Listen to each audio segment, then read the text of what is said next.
Bismillahirrahmanirrahim. Të dashtun dhe të shtrejt, motra dhe vëllezër besimtar. Sot është dita e begat e Arafatit, ma e mira ditë e vitit. Ditë në të cilën Zoti i Gjithësisë sheh me mëshirën e Tij, me bujarinë, me faljen e Tij të pakufishme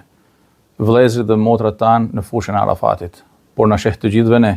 në përkushtimin tonë, në angazhimin tonë për të qëndruar besnik drejt thirrjes së Kur'anit familjar dhe mësimeve të pejgamberit alayhi salatu wasalam. Sot është dita ku të gjithë ne bashkërisht thërrasim më të madhe se nuk ka zot tjetër përveç Allahut. Sot është dita kur thërrasim më të madhe Allahu Ekber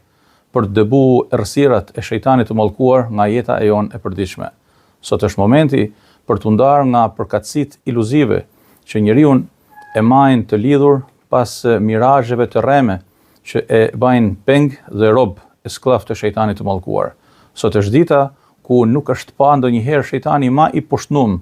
përpara gjithësisë, sepse njerëzit më të madhe thrasin se nuk ka zot tjetër përveç Allahut fuqiplot. Sot është momenti që të gjithë ne të shohim në familjet tona,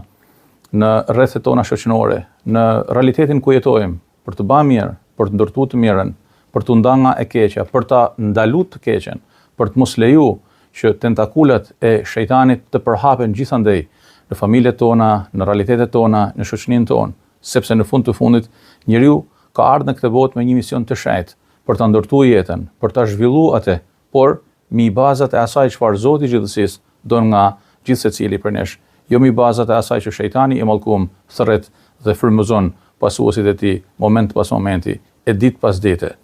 Të dashtun dhe të shtrenjtë, nesër është dita e Kurban Bayramit, një ditë e madhe feste për muslimanët e mbar globit, një ditë në të cilën jemi të ftuar që të shohim në familjet tona, në shoqërinë tonë, në realitetet tona, për të shtrirë duart e pajtimit e të harmonisë, për të dëbuar të keqen dhe për të ra lanet shejtanit, për të pa gëzimin në fytyrat tona e mbi të gjitha, për të gëzuar zemrat tona me besimin në Zotin një, e për të afruar moment pas momenti, e kohë pas kohe, me dritën e Tij e pas udhëzimit të Tij që jetëson i jep kuptimet e vërteta të fjalës jetë. Ju uroj me zemër dhe lutem që Allahu fuqiplot ta bekojë Shkodrën tonë, banorët e saj, dhe të na falë mëshirë dhe paqëtim për të jetuar në harmoni dhe vëllazëri me njëri tjetrin dhe për ta shijuar mirësinë e besimit sa të jemi në këtë botë, ne dhe fëmijët tanë deri në ditën e fundit. Allahu ju dashë, ju begatoft. Wassalamu alaikum wa rahmatullahi ta'ala wa barakatuh. Me zemër të mirë, Kurban Bayramin.